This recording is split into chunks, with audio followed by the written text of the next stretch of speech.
साथियों, आज कोरोना महामारी की वजह से जो पूरे विश्व में हाहाकार मचा हुआ है, ऐसे समय में कुछ अपनी बातें और कुछ इतिहास के पन्नों से मिली हुई बातों को मैं आप लोगों के साथ साझा करना चाहती हूँ। मगर दुर्भाग्यवश वर्तमान ऐसे है और विगत कुछ दिनों से हम लोग इतनी बहुत ही पीड़ादायी कहानियाँ सुन रहे हैं प्रवासी मजदूरों की कि उसको कुछ नज़रअंदाज करके मैं केवल इतिहास के पन्नों को पलटूं, ये संभव नहीं है। इसीलिए सबसे पहले तो मैं अपनी संवेदना व्यक्त करना चाहूँगी कि ये कैसे हो रहा है कि लोग मजबूर है पैदल चलने के लिए, लोग मजबूर है अपनी जान गंवाने के लिए। अब इस संदर्भ से इतिहास को अगर देखेंगे तो हमें क्या दिखता है? महामारियाँ हमेशा अपनी दस्तक देती रही है और इतिहास ने उसकी यादों को संजोया भी है। कॉलेरा, प्लेग, चेचक, येलो फीवर, पीलिया, अनगिनत महामारियों के इतिहास भरे पड़े हैं। अगर आज पीछे मुड़ के हम उस समय क्या हो रहा था उसको देखना चाहेंगे तो उसके पीछे हमारा उद्देश्य क्या होगा? क्यों हम देखना चाहेंगे? क्योंकि काल का पहिया उल्टा घुमा के कुछ जो हो गया है उसको हम दोबारा ठीक करके प्रस्तुत नहीं कर सकते। सो जो हो गया वो हो गया, मगर क्या हम कुछ सीख ले सकते हैं उससे? क्या ऐसी कुछ बातें हो सकती है जिन्होंने अंदर से हमको कुछ एक नई रोशनी दी होगी, उसको संभाल सकते हैं? ऐसे कुछ व्यक्ति जिन्होंने अपनी शहादत तक दे दी और इस महामारी के समय में महामानव होने का परिचय दिया, क्या हम उनको देख सकते हैं? तो मुझे लगता है कि सीख लेने की जहाँ तक बात है, कभी कभी एक मायूसी सी हो जाती है कि इतिहास से हमने बहुत कुछ सीखा नहीं। विज्ञान के क्षेत्र में देखेंगे तो ज़रूर सीखा है। विज्ञान ने हमें बहुत सारी बातों को कैसे समझना है, अगर उसके दुष्परिणामों को कम करना है तो क्या करना चाहिए, इसकी सीख दी, जो इतिहास में भी दर्ज है और उसको वर्तमान तक पहुंचाया भी गया। अगर आज की महामारी की हम बात करें तो विज्ञान ही हमारा बहुत बड़ा सहारा बन रहा है उसमें। तो क्या विज्ञान का कोई इतिहास नहीं है इसके, और उसको देखने से क्या हमें कोई लाभ नहीं होगा? मुझे लगता है बहुत लाभ होगा, क्योंकि ये वैज्ञानिक सोच विकसित कैसे होती है, कौन सा समाज उसको बहुत भली भांति प्रदर्शित करता है, इसको देखना भी एक उद्बोधक अनुभव हो सकता है।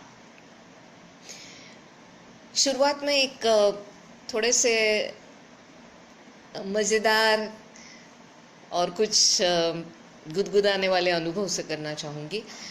कहा जाता है कि प्लेग हो या कॉलेरा हो, उसके संदर्भ में एक व्याप्त लोगों में एक सर्वदूर एक अवधारणा थी कि इसका कोई एक बादल होता है और वो बादल नीचे आ जाता है और जहाँ वो बादल उतरता है वहाँ महामारी फैल जाती है। बहुत दिन से ये कहानियाँ, ये अनुभव साझा हो रहे थे, लोग उसके बारे में चर्चा कर रहे थे, बात कर रहे थे। और आप जानते हैं कि ऐसी सारी जो रहस्यमय गूढ़ कहानियाँ होती है वो तो और भी ज़्यादा चाव से एक दूसरे को कही जाती है, उसमें कुछ चीज़ें जुड़ती जाती है। तो ये प्लेग का बादल या कॉलेरा का बादल पूरा चीन से लेके, भारत से लेके, अफ्रीका के देशों से लेके, यूरोप के देशों से लेके हर जगह ये कहानियाँ अपने पैर फैला रही थी। कुछ कुछ जगहों में लोगों ने ये भी दावा किया कि इस तरह के वो बादल को जाल में फंसा के, बोरे में बांध के, फिर उन्होंने उसकी कब्रें भी बनाई, उसके ऊपर क्रूस भी गाड़ दिया ताकि वो जो बादल नुमा कुछ वो शैतान है वो उस क्रूस की जो ताकत है उससे काबू में रहे, बाहर ना आए। और कहा जाता है कि यूरोप में आज भी कुछ कुछ जगहों में उस तरह के क्रूज देखने को मिलते हैं जहां लोगों ने ये लिखा है कि यहाँ वो दफनाए गए हैं कॉलेरा के बादल को या प्लेग के बादल को। अब लोगों ने उसको अलग अलग रंगों में देखा, किसी ने उसको पीला देखा, किसी ने उसको काला देखा, किसी को वो नीले रंग का दिखाई दिया, किसी को भूरे कबरे रंग का दिखाई दिया, और इस तरह से बड़ी उसकी वर्णनात्मक दस्तावेजी पूंजी हमारे पास है। मगर जो मैं बात कर रही थी कि विज्ञान की सोच रखने वाला समाज इसको किस तरह से देखता है, तो यूरोप में ये सब कहानियों को वैज्ञानिकों ने बड़े ध्यान से सुन के ये एक अनुसंधान का विषय उसको बना दिया। और अगर उसके हम वर्णन पढ़ें तो बड़ी बारीकी से कैसे अनुसंधान किया गया उसकी जानकारी हमें मिलती है कि जो खिड़की के कांच पे ये जो बाष्पयुक्त बादल के कुछ कण दिखते हैं उसको बहुत ही जतन के साथ उसको इकट्ठा किया गया, फिर उसके ऊपर अलग अलग किस्म की रासायनिक प्रक्रियाओं से उसको गुजारा गया, उससे जो कण प्राप्त हुए फाइनली उसको और उसकी पहचान करने की कोशिश की गई, और ये काफ़ी गहरा अनुसंधान उसमें हुआ। और अंततः ये साबित हो गया कि इस तरह के बादल के बाष्पयुक्त ये जो कण होते हैं उसमें किसी भी प्रकार के जीवाणु या विषाणु नहीं होते हैं और उनकी वजह से कोई महामारी नहीं फैलती है। कहना मैं ये चाहती हूँ कि इस तरह के अनुसंधान करने वाले, इस तरह के वैज्ञानिक सोच रखने वाले समाज को महामारियों से खतरा देखा जाए तो कम है। क्यों? क्योंकि वो उससे निजात पाने के लिए जिस तरह की तार्किकता का, जिस तरह की सोच का, जिस तरह की प्रयोगशीलता का, अनुसंधान का सहारा लेते हैं वो निश्चित आगे बढ़ते हैं। और यही कई सारी महामारियों से संबंधित जीवाणु और विषाणुओं को काबू में करने के संदर्भ में बहुत जगह में हुआ। अब अचानक नहीं हुआ ये, इतिहास हमें ये दिखाता है कि इसके भी कुछ पड़ाव है, धीरे धीरे लोगों ने इसको समझा, देखा। आज जो हम कई बार कहते हैं कि आज की जो ये वैश्विक महामारी है उसको शुरू में लोगों ने बहुत ज़्यादा तवज्जो नहीं दिया, उससे कितनी हानि हो जाएगी उसके बारे में किसी को अंदाज़ा नहीं हुआ। बहुत लोगों को ये एक गुरूर था कि हम तो बड़े साफ़ सुथरे रहते हैं, हमारा कोई ऐसे गंदगी से वास्ता नहीं है तो हम इससे बचे रहेंगे। लेकिन बाद में पता चला कि ऐसा नहीं है। ये जो महामारी है इसकी चपेट में कोई भी आ सकते हैं। ये होने तक जिस तरह की लापरवाही हुई, ऐतिहासिक रूप से हम देखेंगे तो पहली इतिहास काल में जो महामारियाँ हुई थी तब भी इस तरह की लापरवाही लोगों ने की थी। एक मज़ेदार मैंने रिपोर्ट पढ़ी कि मेक्सिको से सटा हुआ एक छोटा सा देश है ग्वाटेमाला। तो 20वीं शताब्दी के आरंभ में जब कॉलेरा की बहुत बड़ी महामारी फैल रही थी तब ग्वाटेमाला ने अपने नागरिकों के लिए कुछ हिदायतें देते हुए पैम्फलेट्स तैयार किए थे, पत्रक तैयार किए थे और वो बांटे थे, बहुत लोगों तक वो पहुंचाया नॉर्दर। तो सटा हुआ देश है मेक्सिको, तो स्वाभाविक है कि मेक्सिको तक भी वो कुछ पर्चे पहुंचे। उससे एक थोड़ी सी गलतफहमी भी पैदा हो गई कि ग्वाटेमाला में बड़ा एपिडेमिक हो गया है, बड़ी महामारी आ गई है, कॉलेरा हुआ है एंड ऑल दैट। और फिर वहाँ के जो पब्लिक हेल्थ डिपार्टमेंट के लोग थे, पहले तो उन्होंने इस सब पैम्फलेट्स को बड़ी संदेह की नज़र से देखा, फिर सोचा कि हाँ हो सकता है कुछ उसमें है, लेकिन लोगों में घबराहट हो जाएगी, इसलिए उस पैम्फलेट्स को अपने देश में कम से कम बंटने नहीं देना है, और उसको बंद कर दिया। कुछ मज़ेदार उनकी जो उस समय के कम्युनिकेशन से जो रिकॉर्ड हुए हैं हिस्ट्री में, वो भी हम देख सकते हैं कि जैसे उनकी एक मीटिंग में कहा गया कि किसी जर्मन डॉक्टर ने ये खोज निकाला है कि तांबे का कोई ये जो कोई एक टुकड़ा अगर शरीर के साथ किसी स्किन के साथ जोड़ के अगर बांध दिया जाए तो इस महामारी से बचा जा सकता है। तो पब्लिक हेल्थ डिपार्टमेंट के लोगों ने सोचा हाँ ये एक अच्छा तरीका है, इससे हमारे रोज़मर्रा की सब जो क्रियाकलापों में कोई बाधा नहीं आएगी, करने दो लोगों को इसको। मेरे कहने का ये मतलब है कि ये जानबूझ के की हुई लापरवाही नहीं है, लेकिन एक गुरूर है, एक ऐसी खुद के ऊपर का एक फाजिल जैसे कहा जा सकता है कि एक विश्वास है कि हमें कुछ नहीं होगा। लेकिन कुछ समझदारी की बातें वहाँ जो हुई वो भी इतिहास में दर्ज है।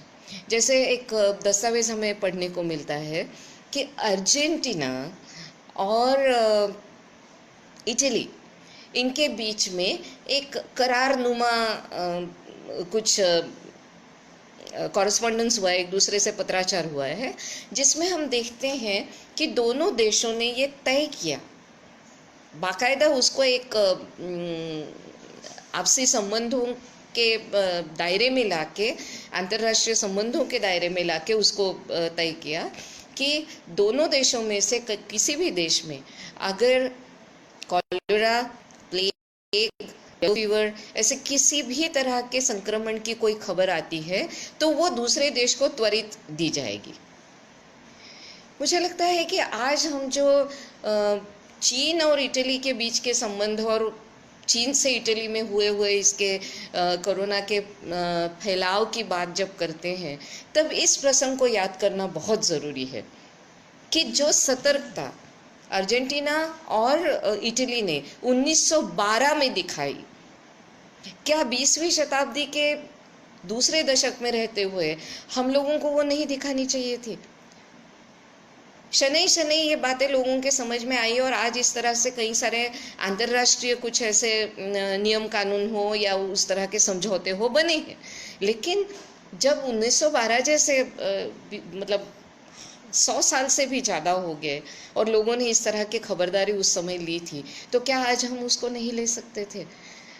छोड़िए बात अंतर्राष्ट्रीय स्तर की, हम अपने ही देश के अलग अलग राज्यों में कितनी इस तरह की जानकारियां साझा किए, कितनी हिदायतें एक दूसरे को दिए, किस तरह के एक समझौते आपस में किए। तो इतिहास से सीख लेने की ये बात थी और है भी। शायद इसके आगे भी हम लोग आज की महामारी से इस तरह का कोई एक विशेष रूप से हम उसको समझ सकते हैं और देख सकते हैं। दूसरी एक बात है कि इन महामारियों के समय में, ऐतिहासिक काल में, हमें हमारे जो इतिहास के अध्ययन के साधन हैं उनको बहुत बारीकी से देख के, उसको अच्छी तरह से खंगाल के, इतिहास की विवेचना करने के हमारे जो तरीके हैं उनको और पॉलिश करके उसको देखना होगा। ये मैं कुछ एक खास भारत के संदर्भ में यहाँ कह सकती हूँ। बात यह है कि अगर मध्ययुगीन काल की भी बात करें या उसके पहले प्राचीन काल की बात करें, तो कहा जाता है कि हमारे जो बहुत प्राचीन आयुर्वेद से संबंधित या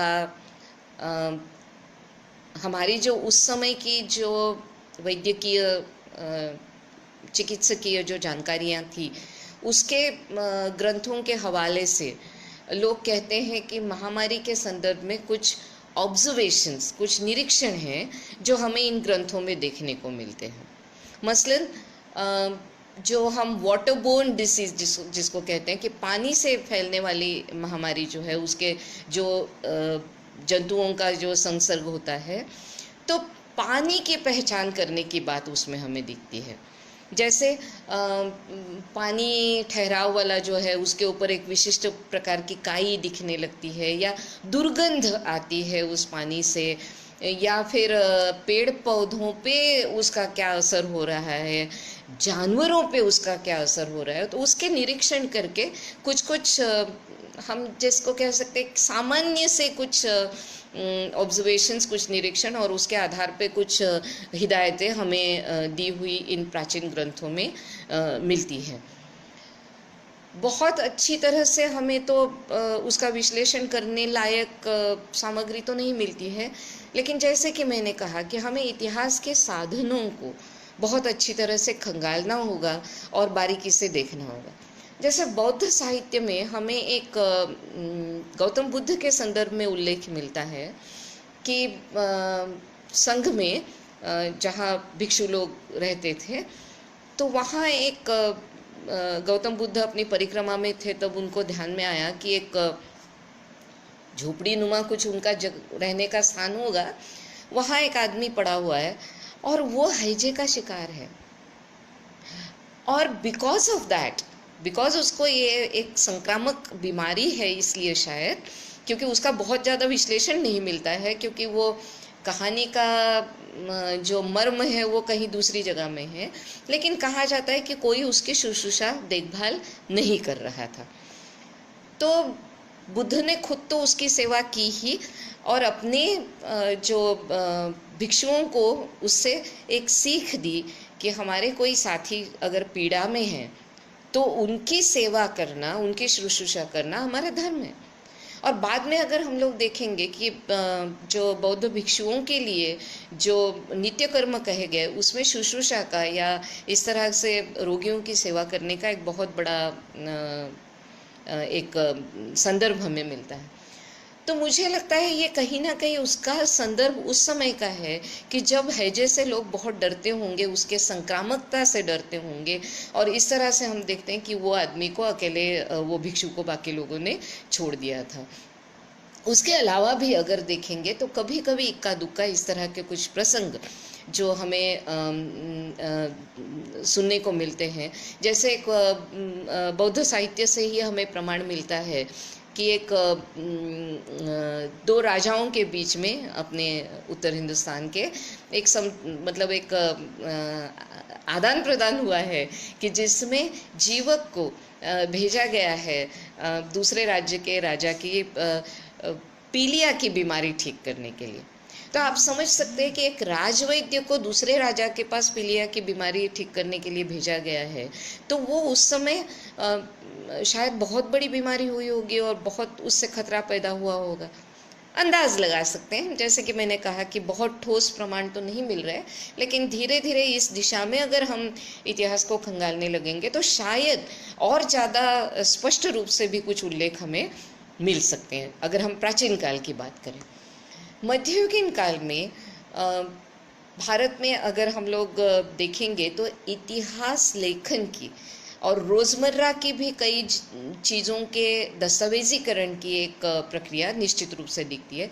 उसमें हम महामारियों का जिक्र देखते हैं, और ये केवल भारतीय साधनों से नहीं, कई सारे विदेशी यात्री जो भ्रमण कर रहे थे भारत में, उन्होंने, जैसे बर्नी जैसे हैं, तो उन्होंने उसका उल्लेख किया है, जिक्र किया है। आईने अकबरी में उसके संदर्भ में हमें जानकारियाँ मिलती हैं, और हम देखते हैं कि ये एक उस समय का जो लोगों का या राज्य व्यवस्था का हम कहें तो उसके संदर्भ में एक कोई सतर्कता भी है। उसके लिए क्या क्या, जैसे एक बहुत मध्ययुगीन काल का दस्तावेज हमें बताता है कि लोगों को शायद वो प्लेग की बीमारी का कह रहे हैं, हालांकि उसको बहुत उस तरह का कोई शब्द नहीं मिलता है, लेकिन जो बीमारी का और जो महामारी का वर्णन मिलता है उसमें कि लोग कुछ कुछ वनस्पति के काढ़े बना के कैसे पी रहे वगैरह, इस तरह की जानकारी हमें मध्ययुगीन इतिहास में मिलती है।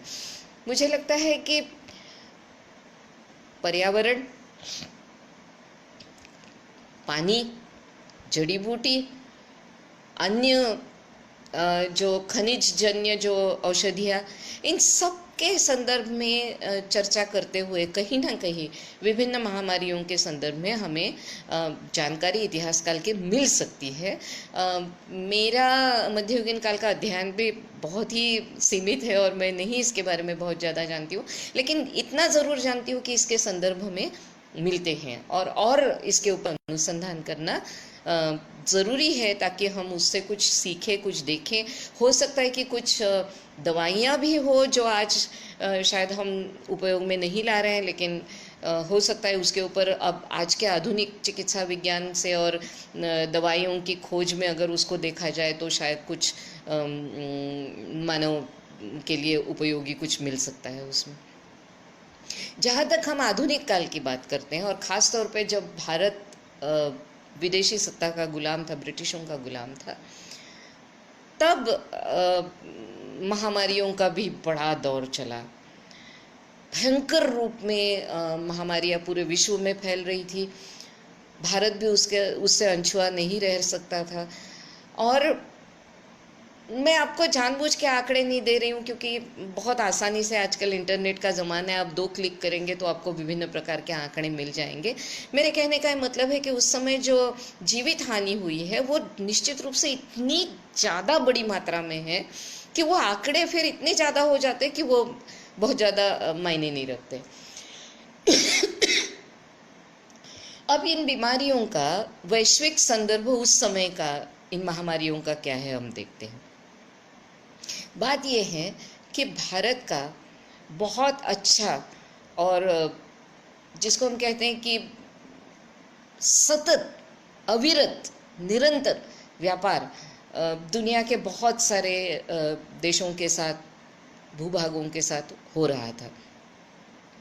तो स्वाभाविक है कि वहाँ की कुछ वस्तुएं जिस तरह से भारत में आ रही थी और आदान प्रदान हो रहा था, उसी तरह से इन महामारियों के, विषाणुओं का, जीवाणुओं का, उनके संसर्गों का भी आवागमन भारत और भारत के बाहर हो रहा था। जैसे जो कॉलेरा है, मतलब केवल भारत की बात नहीं कर रही हूँ मैं, लेकिन उसको एशियन कॉलेरा कहा गया है क्योंकि कहीं ना कहीं उसकी एक भयावह तस्वीर जो है वो बाकी तो एशियाई देशों की है ही, जैसे जापान का बहुत भयंकर था, चीन का था, तो इसी तरह से भारत का भी था। और इससे इतने लोग पीड़ित थे और इतनी तरह की वो त्रासदियाँ उस समय पूरी विश्व में चर्चित हो रही थी, और वो एक एशियन कॉलेरा के नाम से हम उसको बहुत बार विदेशों के ऐतिहासिक दस्तावेज़ों में वो एक नाम पाते हैं। अब जब ब्रिटिश राज्य करता थे, हमारे आका थे, हमारे सर्वेसर्वा थे, तो स्वाभाविक है कि यहाँ के लोगों की जो चिकित्सकीय या उनकी जो शरीर के स्वस्थ रहने के संबंधित जो भी जिम्मेदारी है वो उस शासन प्रबंध की थी। तो भारत के लिए ये एक इतिहास के लिए बड़ी चर्चा का विषय है कि तत्कालीन इस ब्रिटिश सत्ता ने, एक विदेशी शासन ने भारत में भारतीय लोगों को हताहत करने वाले इस महामारियों को किस तरह से देखा या उनका नियमन करने के लिए क्या किया गया, कहाँ तक उसका वो नियमन कर पाए। और दूसरी एक बात है कि उस समय के उनके उस जो क्रियाकलापों का भारतीय जनमानस पे क्या असर हो रहा था और उन्होंने उसको किस प्रकार देखा, समझा, किस तरह से अपनी उसके प्रति प्रतिक्रिया उन्होंने दी। तो ये सब एक बड़ा इतिहास का विषय है। और ये इतिहास का ही नहीं है, मुझे लगता है कि राज्य यंत्रणा नाम की एक जो चीज़ होती है वो एतद्देशीय भी हो सकती है, विदेशी भी हो सकती है, क्योंकि राज्य यंत्रणा की एक अपनी चालें होती है, एक अपने डिज़ाइन प्लान होते हैं। जैसे मुझे लगता है कि ये एक जाल बुनती है ये जो एक व्यवस्था है, और जिसमें ज़्यादा से ज़्यादा लोगों को उसमें फंसाए रखने का सब प्रावधान उसमें रहता है, और ज़्यादा से ज़्यादा समय के साथ उनके जो भी सुराग है उनको और संकुचित करके लोग उसमें से ना बाहर जाए, इसका प्रयास होता रहता है। मैं ये क्यों कह रही हूँ, क्योंकि लोगों की पीड़ा से, वेदना से, उनकी जो उस समय की जो त्रासदी है, उससे शासन व्यवस्था को अपनी जो पकड़ है, अपनी जो एक सर्वेसर्वा होने की जो एक अहंकारी भूमिका है, उसको और दिखाने का मौका मिलता है। बिकॉज लोग असहाय होते हैं, और इस असहाय लोगों के साथ जो भी किया जाए वो एक उस यंत्रणा के ताकत का एक हिस्सा होता है। और यह ऐतिहासिक काल में हमने बहुत अच्छी तरह से देखा था। मैं तो आगे जाके ये कहूँगी कि आज भी, और जैसे मैंने शुरुआत में कहा कि आज के दिन की या आज विगत कुछ दिनों की ये जो पैदल चलने वाले मजदूरों के संदर्भ की जो त्रासदी हम लोग देख रहे हैं, ये इसमें, इस मॉडल में मुझे लगता है, इस प्रारूप में बहुत एकदम सटीक बैठ रहा है। बात यह है कि 19वीं शताब्दी के अंत से लेके 20वीं शताब्दी के पूर्वार्ध तक भारत ने प्लेग का बहुत सामना किया, और अनगिनत लोग उसके शिकार हुए। खास इतिहास ने जो दर्ज किया वो प्लेग जो वेस्टर्न इंडिया में, पश्चिमी भारत में, खास तौर पे बम्बई, पूना वगैरह के स्थानों में जो है, उसकी ज़्यादा चर्चा होती है, उसके बारे में बहुत ज़्यादा विश्लेषण होता है। इसका एक कारण है। कारण ये है कि वैसे भी भारतीय लोग ब्रिटिश सत्ता से काफ़ी नाराज़ थे, बहुत सारी चीज़ों में वो विरोध प्रदर्शन कर रहे थे। 1857 के जो भी उसको हम कहें, जो ब्रिटिश शासन के खिलाफ जो युद्ध छिड़ा था, उसकी जो स्मृतियां हैं वो गहरी होती जा रही थी समय के साथ, और ये जो विदेशी ताकत के खिलाफ लोग ज़्यादा से ज़्यादा एकत्रित हो रहे थे, लामबंद हो रहे थे, और उसको सवाल पूछ रहे थे, उसके अपने दायित्व के बारे में ठोक बजा के पूछ रहे थे। तो ऐसे कालखंड में ये जो प्लेग की महामारी की जो हकीकत है, जो पूना से जुड़ी हुई है, उसमें एक ब्रिटिश ऑफिसर की हत्या हुई है। दो चाफेकर उपनाम के जो भाइयों ने एक वॉल्टर रैंड नाम का जो प्लेग कमिश्नर था पूना का, उसकी हत्या की। अब देखिए इतिहास के पन्नों में ये दर्ज कैसे हो रहा है। ये हमारा स्वतंत्रता आंदोलन का समय था, तो ब्रिटिश सत्ता को उसके कान में पिस्टल की आवाज़ से उसको जागरूक करने का ये एक प्रयास था। उसके ऑफिसर को गोली मारी गई थी।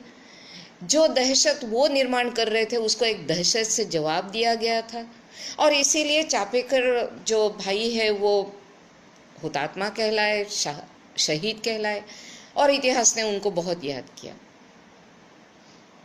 आज 100 साल से ऊपर होने के बाद, 100 साल क्या, 1897 की बात है, तो बहुत बहुत अरसा गुजर गया है। पीछे मुड़ के देख के इसको हम एक दोबारा एक अलग दृष्टिकोण से भी देख के उसके ऊपर चर्चा कर सकते हैं। बहरहाल वो हम थोड़ा बाद में आएंगे उस पर। लेकिन ये हो क्या रहा था, क्यों ऐसा हो रहा था?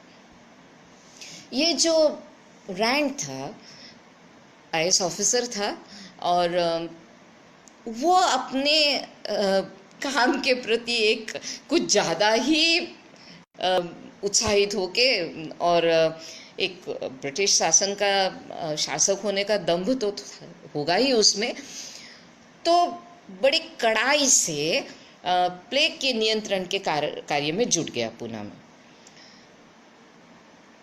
प्लेग का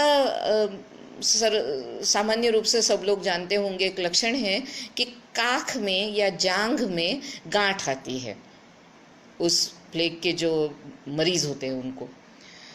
तो ये रैंड साहब ने सोचा कि सबसे पहले तो घरों घरों में जाके ऐसे जो मरीज हैं उनको ढूंढ निकाल के उनको पहले अस्पतालों में ले जाना है, उनको क्वारंटाइन करना है, उनको सेपरेट करना है, उन घरों को लोगों को कहना है कि आप छोड़ के जाइए, दूसरी जगह जाके रहिए, उन घरों को पूरी तरह से फिर सैनिटाइज किया जाएगा एंड ऑल दैट। तो इसकी सब जो कड़ाई से जो पालन होने लगा उसमें बहुत सारे सिपाही उसके लगे, उसी अपने दंभ के साथ कहिए या जो भी ऑर्डर्स के साथ। तो वो क्या करते थे कि लोगों को घरों से बाहर निकाल के खुले में उनके कपड़े उतार के उनके शरीर में कोई गांठ तो नहीं है इसकी जांच करने लगे, देखने लगे।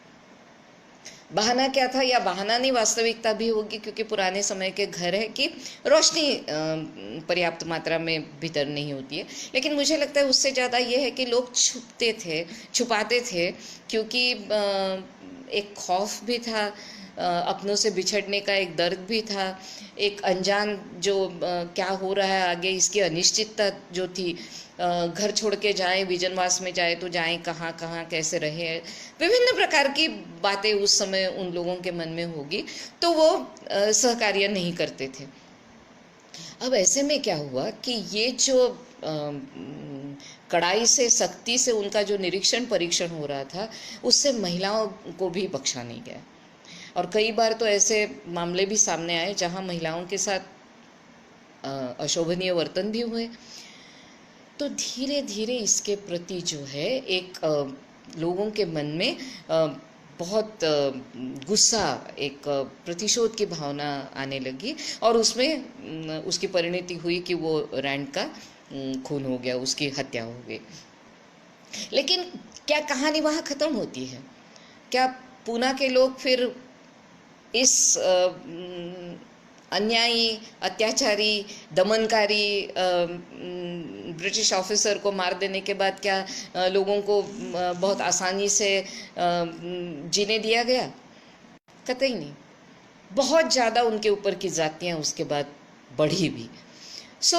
मुझे लगता है कि एक तरफ ऐसे काम करने वाले जो प्रशासकीय अधिकारी हैं उनकी संवेदना कैसे होनी चाहिए, कैसे, जैसे कई बार ये लगता है कि वो रोगी को एकदम ऐसे जिंदा इंसान समझ ही नहीं रहा था, या उसके सिपाही। ये एक केवल शरीर है जो व्याधिग्रस्त होगा, और वैसे भी कीड़े मकोड़ों की तरह ये भारतीय उनको लगते होंगे ब्रिटिश शासन को, और उनका कंट्रोल करना है।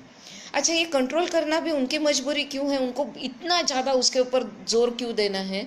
क्योंकि उनके व्यापार को वो प्लेग जो है वो प्रभावित करने लगा था। तो जल्दी से जल्दी उसको काबू में लाना भी ज़रूरी था, एक तो व्यापार के लिए, एक उनके आर्थिक गतिविधियों के लिए, और दूसरा लोगों में असंतोष बढ़ेगा तो स्वाभाविक है कि उनको अपना शासन चलाना भी मुश्किल हो जाएगा। तो इसीलिए उसको काबू में करना था, और बड़ी कड़ाई, बड़ी सख्ती उस समय हो रही थी।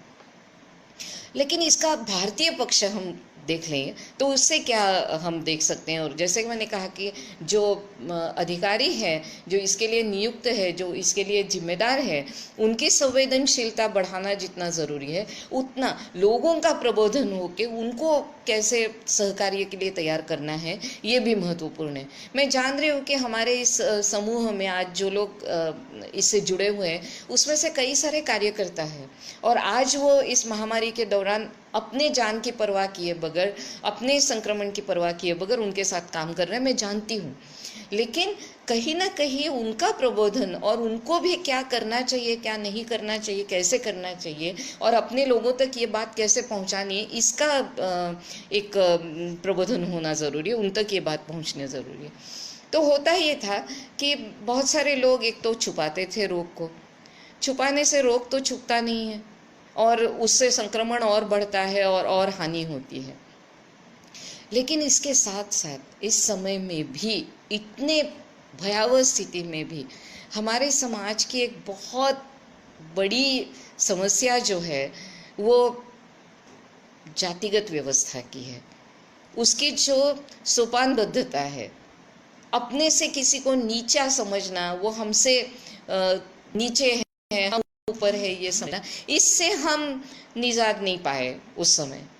और इतना ज़्यादा अगर हम कहें कि आतंक हो गया समाज के सबसे निचले तबके के लोगों के ऊपर, जैसे दलितों की अगर हम उस समय की बात करें, तो ऐसी महामारी के समय में भी अगर हम हमारे अपने बनाए हुए इस सामाजिक सोपानबद्धता को तोड़ नहीं पा रहे हैं, तो उसके ऊपर प्रहार करना और उसके संदर्भ में ज़्यादा से ज़्यादा लोगों में चेतना जगाना, ये भी इसी महामारी के लिए जो रिलीफ वर्क चल रहा है उसके साथ साथ करने की ज़रूरत है। जैसे कि बम्बई में कहा गया है और उसके दस्तावेजी हमें प्रमाण मिलते हैं कि वार्ड्स, जो हॉस्पिटल के वार्ड्स में भी मेरे बगल वाला रोगी कहीं मुझसे निचली जात वाला तो नहीं है, कोई अछूत तो नहीं है, इसकी चिंता लोगों को सताती थी। और इसीलिए वार्ड्स को जाति निहाय बनाने की भी कोशिश की ताकि कम से कम उनका इलाज ठीक से हो पाए। इस संदर्भ में मैं एक व्यक्ति का ज़रूर यहाँ जिक्र करना चाहूँगी, जो बहुत सारे लोगों को मालूम भी होगा, लेकिन किसी को मालूम नहीं होगा तो वो मालूम होना ज़रूरी है, और अगर मालूम है तो उसमें और जानकारी जुटाने की ज़रूरत है। वो नाम है सावित्रीबाई फुले का। ज्योतिराव फुले जी की पत्नी, जब ये प्लेग की महामारी बहुत ज़्यादा विकराल रूप धारण करने लगी थी, उस समय तक ज्योतिबा फुले और नहीं थे, वो सिधार चुके थे। तो उनके द्वारा स्थापित सत्यशोधक समाज की पूरी जिम्मेदारी सावित्रीबाई फुले उनके ऊपर थी। उन्होंने तुरंत उस परिस्थिति में जो कार्य करना चाहिए उसकी शुरुआत की। अपने कार्यकर्ताओं को लेके, जो समाज सेवी लोग उनके साथ जुड़े हुए थे उनको लेके घर घर जाके लोगों को सफाई के संदर्भ में जानकारियाँ देना, साबुन इस्तेमाल करने के लिए ज़्यादा से ज़्यादा प्रोत्साहित करना, महिलाओं का प्रबोधन करना, क्योंकि सबसे ज़्यादा उस समय की समस्या ये थी कि महिलाएं चिकित्सकों के पास जाती ही नहीं थी, क्योंकि परपुरुष बंदी का एक उनके दिमाग में ये था कि वो एक पराया मर्द है और उसके सामने हम नहीं जाएंगे। जैसे ब्रिटिश ऑफिसर का जो मैं कह रही हूँ कि कोऑपरेशन नहीं हुआ या सहयोग नहीं दिया गया, उसमें ये एक भावना थी महिलाओं की कि और उनके साथ के उनके पुरुषों की भी, कि हमारे घर की महिलाएं इन परपुरुषों के सामने कैसे जाएं और उनको कैसे बताएं कि उनके काख में या जांग में या ऐसे किसी शरीर के हिस्से में गांठ है। दूसरी बात यह है कि इसमें समझने लायक कि सावित्रीबाई फुले को ये काम बहुत ज़्यादा त्वरित और द्रुत गति से करने की ज़रूरत खास समाज के हाशिए पे जो लोग हैं उनके लिए थी, क्योंकि छुआछूत, जाति निहाय व्यवस्था ये तो कहीं तो छूट ही नहीं रही थी। तो ऐसे में दलित लोगों को, समाज के निचले तबके के लोगों को ना गाड़ी घोड़ा मिलता था कहीं अपने पेशेंट को एक जगह से दूसरी जगह ले जाने के लिए, या विजनवास में जाने के लिए कहीं जगहें नहीं मिलती थी। सफाई के लिए जो पानी जैसी एक सामान्य ज़रूरत भी अगर हम कहें तो वो भी उनके लिए दुश्वार थी। तो सावित्रीबाई ने सबसे पहले काम क्या किया कि एक टेम्पररी हॉस्पिटल पूना से थोड़ा बाहर ससाने नाम का एक इलाका है, मोहम्मदवाड़ी जगह है, वहाँ शुरू किया। कैसे शुरू किया? उनका जो मुँह बोला बेटा था, मतलब गोद लिया हुआ बेटा था, उनकी अपनी कोई संतान नहीं थी, वो थे यशवंत फुले। वो डॉक्टर थे और वो ब्रिटिश सैन्य में डॉक्टर थे और उस समय वो अफ्रीका में थे।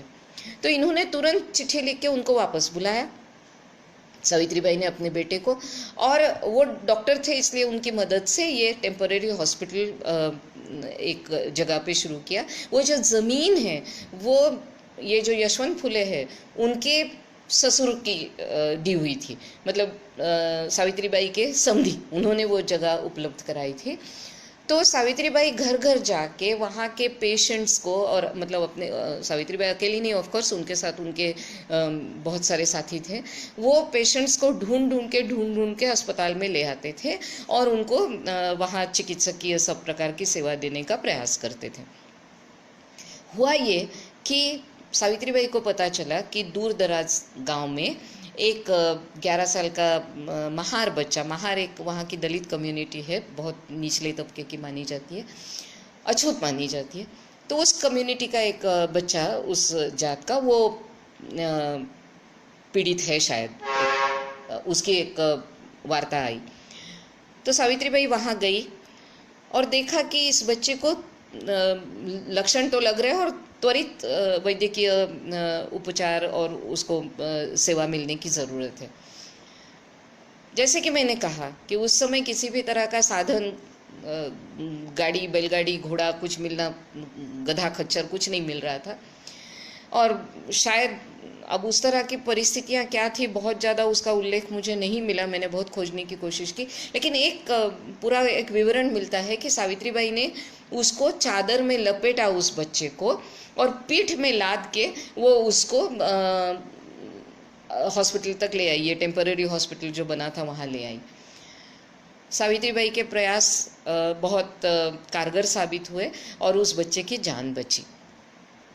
अब ये सावित्रीबाई ने जो किया वो कितना कठिन काम था, आप जरा सोचिए कि मार्च महीना ऑलरेडी तब तक होने को आया था, धूप चिलचिलाती थी और 8 किलोमीटर 11 साल के बच्चे को पीठ पे लादे वो चल चल के हॉस्पिटल तक आई।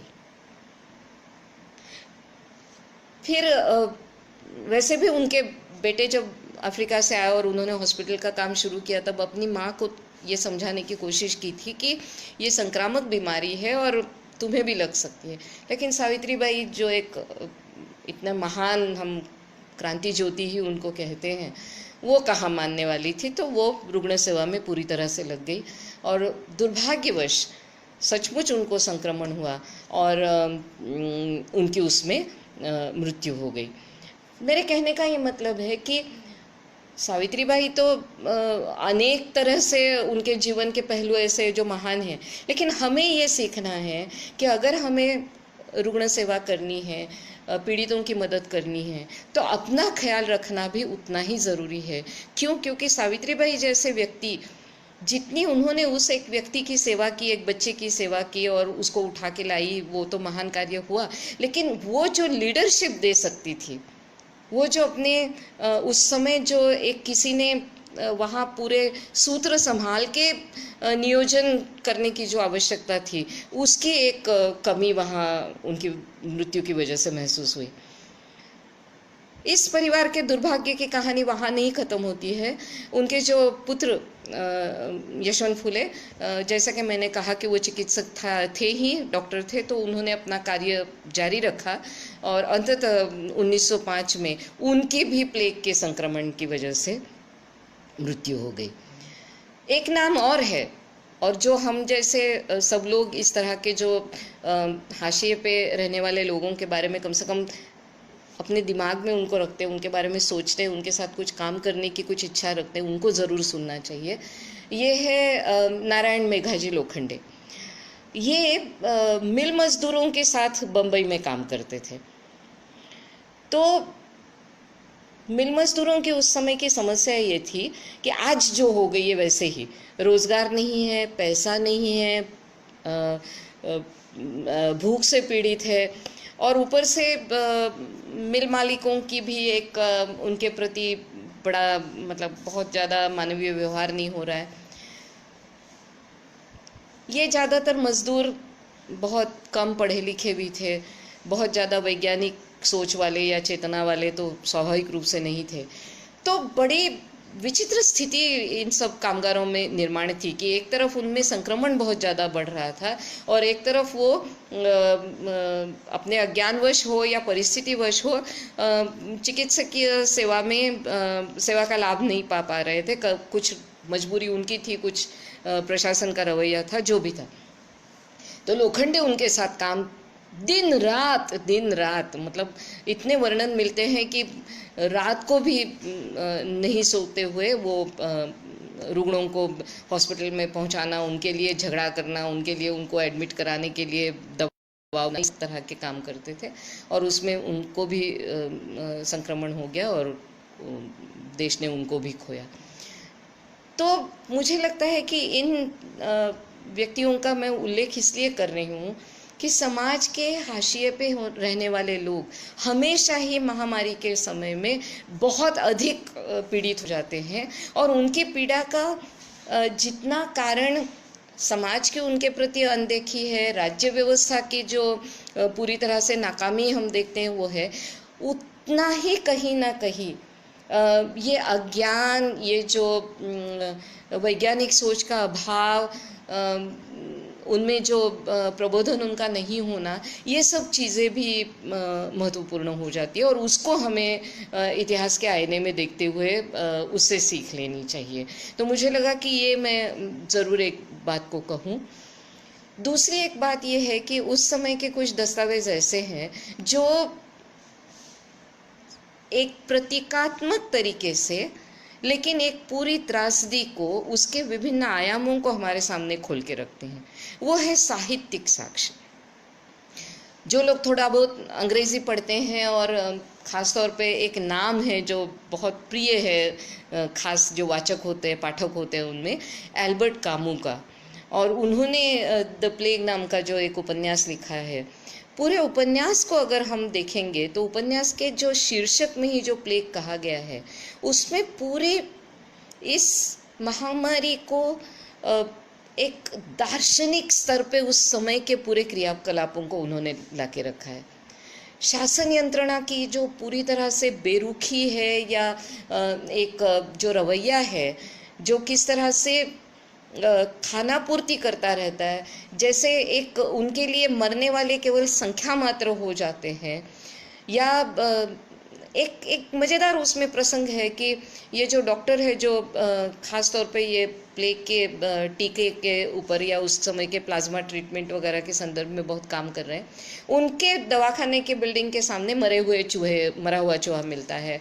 वो प्रसंग एक बड़ा डिस्क्राइब किया हुआ है। तो एक व्यक्ति ये आसानी से कह सकते हैं कि ये फलाना व्यक्ति ने दुष्टता करके मरा हुआ चूहा यहाँ डाल दिया है। अब उसी समय शहर में जगह जगह पे अनगिनत चूहे मर पड़ रहे थे, उससे उसका कुछ लेना देना नहीं था, क्योंकि कोई दुष्ट है, कोई अच्छा है, दुष्ट लोग ऐसा करते हैं, अच्छे लोगों को तकलीफ होती। ये सब जो खांचे बनाए जाते हैं वो इतने आसान हो जाता है समझने के लिए, और उसमें सही उसकी जो सही उसका जो विश्लेषण होना चाहिए, उससे लोग बचते रहते हैं, क्योंकि सामना करने का साहस हो या उस तरह का जो एक कमिटमेंट चाहिए, उसमें पूरी तरह से डूब के देखना चाहिए, वो देखना नहीं होता है। पूरा सतही स्तर पे चीज़ें चलती रहती है।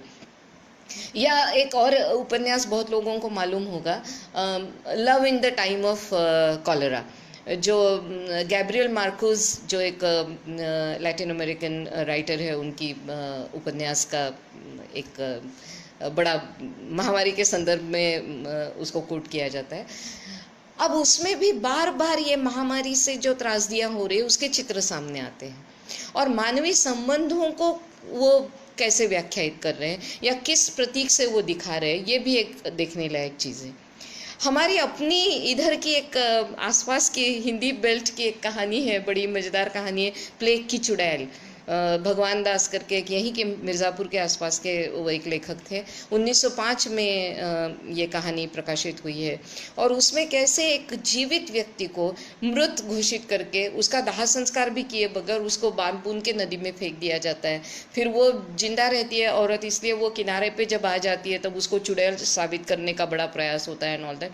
मुझे लगता है कि ये कहानी मात्र नहीं है, ये उस समय का एक चित्र है, एक इतिहास है, एक मानवीय संबंधों में क्या महामारी के समय में बदलाव आता है, और कैसे वो संबंध, वो ढांचे भी एक हाशिए पे आने लगते, इसका एक प्रारूप है उसमें। तो साहित्य हमें काफ़ी ऐतिहासिक तौर पे इसको देखने में मददगार साबित होता है। इसी तरह से एक और दस्तावेज है, वो भी काफ़ी ध्यान देने लायक है, जो है चित्र, पेंटिंग्स उस समय के, खास तौर पे ये जो पीड़ा है, जो वेदना है, जो त्रासदी है, उसको दिखाने वाले पेंटिंग्स हमें कई बार दिखते हैं। और उसमें एक हताशा है, एक निराशा है, एक मानवीय जीवन के संदर्भ में एक जो कहते हैं ना कि जो हम जिंदा तो है, लेकिन कैसे जिंदा हैं हम, जब तक हमें रोग ग्रसित नहीं कर रहा है तब तक हम भय में हैं। एक बार ग्रसित हो जाएंगे या संक्रमित हो जाएंगे तो मृत्यु का भय है। मरने के बाद कोई लाश तक उठाने वाला नहीं है। ये सब प्रकार की जो एक हताशा है, एक निराशा है, वो दिखाने वाले कई सारे चित्र जो है वो है। लेकिन बात इतनी सी ही नहीं है, एकदम सीधे सीधे ये त्रासदी है, ये इस तरह से एक विचार करने लायक मानवीय संबंध है, इतना ही नहीं है। कई बार ये होता है कि उसमें जो सत्ता पक्ष, सामान्य लोग और सत्ता के विभिन्न हथकंडे, उसको बनाए रखने के तरीके, उसके ऊपर भी उसका एक कटाक्ष दिखता है। इसीलिए जैसे हम कहते हैं ना कि ये मैंने कहा कि प्लेग के बादल की एक संकल्पना हमें मिलती है, तो चित्रों में हमें काले या भूरे रंग के बड़े डरावने से बादल और नीचे हताहत लोग, इस तरह के चित्र देखने को मिलते हैं। या कभी कभी उन बादलों को एक पंजे का, एक बहुत काले साए वाले पंजे का आकार दिया हुआ वगैरह। मुझे लगता है कि आर्टिस्ट जो है, ये जो पेंटर्स जो है, जो कलाकार है, वो उसको अपने संवेदनाओं के उस स्तर पे जाके व्याख्यायित करने की कोशिश कर रहे हैं। तो इतिहास के लिए ये भी महत्वपूर्ण होता है कि कैसे विभिन्न प्रकार के लोग जो है वो उसको देख रहे हैं। कहीं ना कहीं बड़े हम कह सकते हैं कि रोज़मर्रा की दस्तावेजी कोई चीज़ें हैं, लेकिन वो आज इतिहास के संदर्भ में महत्वपूर्ण हो जाती है। जैसे सावित्रीबाई फुले जब प्लेग से गुजर गई, तब वो पुणे के प्रतिष्ठित और ज़्यादा जाने माने अखबारों ने वो न्यूज़ तक नहीं छापी। दीनबंधु करके एक ये नारायण मेघाजी लोखंडे वाले ग्रुप का जो सत्यशोधक वालों का जो मुखपत्र था, उसमें केवल वो एक जानकारी छपी। लेकिन एक दूसरा सोर्स हमारे पास है जिससे ये जानकारी हमें मिलती है, वो है डेली जो हताहत होते थे प्लेग से, उनकी जानकारी सरकारी दस्तावेजों में जमा हो जाती थी और उसकी रिपोर्ट्स हायर अथॉरिटीज़ के पास चली जाती थी। उसमें हमें सावित्रीबाई के मृत्यु का ये मिलता है, उल्लेख मिलता है। और एक बात मैं यहाँ निश्चित रूप से कहना चाहूँगी कि उस समय के जो ऐतिहासिक रूप में जो दस्तावेज है, उसके एक जटिल जो एक दूसरे से ये जो मिला जुला रूप है, उसको भी धीरे धीरे खोल के हमें उसमें चीज़ों को देखना चाहिए। ऐसा नहीं है कि केवल आदमी कितने मर गए और ये, उसमें जो कार्य हुए, जैसे कुछ व्यक्ति है, कुछ वास्तु है, वो महामारियों के साथ जुड़े हुए और उनके इतिहास भी है। जैसे कहा जाता है कि चार मीनार जो है हैदराबाद का, वो 1591 में इसलिए बना था कि वो जो बार बार आने वाले प्लेग से निजात पाने के लिए भगवान प्रार्थना करने के लिए, और या उसको प्लेग से निजात पाने के बाद धन्यवाद देने के लिए बना हुआ एक कोई बनी हुई इमारत है या वास्तु है। और मैंने द हिंदू अखबार में हाल ही में उसके एक चार मीनार के क्योंकि उसका पूरा रेनोवेशन हुआ है, इसलिए उसकी एक रिपोर्ट पढ़ी, तो उसमें बड़ी डरावनी सी बिल्ली की तस्वीर है, मतलब मूर्ति है, और चूहे को भी अंकित किया हुआ है। तो हम सीधा सीधा देख सकते हैं कि प्लेग का जो वाहन एक तरह से कहे तो चूहा है, और उसके अगर निजात पाने का एक तरीका है तो वो बिल्ली है। तो उसका चित्रण है। यह एक बहुत ज़्यादा जिसके हमारे ऊपर बहुत उपकार है उस व्यक्ति के, वो है व्लादिमीर हाफकिन। ये मूलतः रशियन थे और उन्होंने बम्बई में प्लेग के समय में उनको पाचारण किया गया बम्बई के गवर्नर द्वारा टीका ईजाद करने के लिए, और वैक्सीन उन्होंने तैयार की प्लेग के लिए। और उनके जो हाफकिन इंस्टीट्यूट है उनके नाम से आज बम्बई में है। और एक अच्छी बात यह है कि जिस प्रयोगशाला में जिन औजारों के साथ या उपकरणों के साथ उन्होंने काम किया, उनको सबको अब एक म्यूज़ियम का रूप दिया गया है और उसको प्रदर्शित किया हुआ है। तो हाफकिन इंस्टीट्यूट अगर हम कहें तो उसका भी एक बहुत अच्छी तरह से हम देखते हैं कि एक इतिहास से उसका जो संदर्भ है वो हमें देखने को मिलता है। कई बार सिनेमा में या इस तरह के चलचित्रों में भी महामारी के संदर्भ आते हैं, और वो भी इतिहासकारों को देखने चाहिए और उससे भी कुछ कुछ चीज़ें हमारे समझ में आ जाती हैं। जैसे आप लोगों को याद होगी, एक जितेंद्र और हेमा मालिनी की एक फिल्म थी, एक बंगाली उपन्यास के ऊपर आधारित, खुशबू। और उसमें जितेंद्र रोल कर रहे हैं एक डॉक्टर का, और उस समय की ये प्लेग की महामारी का उसमें एक बड़ा ही हृदय द्रावक एकदम दुख प्रकट करने वाले प्रसंग उसमें हैं। या इनकी जो सत्यजीत रे की गणशत्रु जो है वो पीलिया के आसपास घूमती है।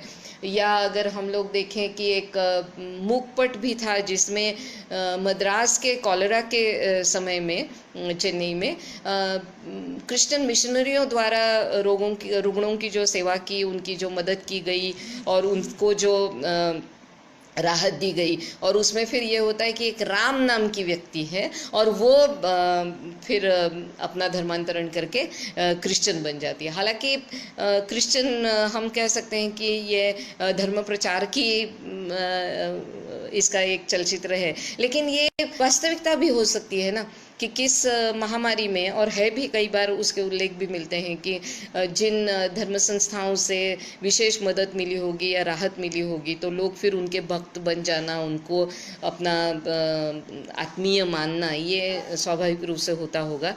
तो उनके दस्तावेज़ों में, इस तरह के धर्म संस्थाओं के दस्तावेज़ों में भी महामारियों के समय में उन्होंने क्या किया। जैसे अगर हम लोग 19वीं शताब्दी के अंत में या 20वीं शताब्दी में जो विभिन्न प्रकार के भारत में सामाजिक राजनीतिक संगठन बने, जैसे प्रार्थना समाज है, तो प्रार्थना समाज ने प्लेग के समय में प्लेग विक्टिम्स को मदद करने के लिए क्या राशि दी, तो वो उनके अपने दस्तावेज़ों में उसकी जानकारी मिलती है। तो मुझे लगता है कि इतिहास के आईने में देखते हुए महामारियों के अनगिनत संदर्भ हमें मिलते हैं। कुछ हमें थोड़ा सा हमारा मनोरंजन भी कर सकते हैं कि कितनी कितनी तरह के लोगों की अतार्किक सब भावनाएं उस समय की हमें दिखती है।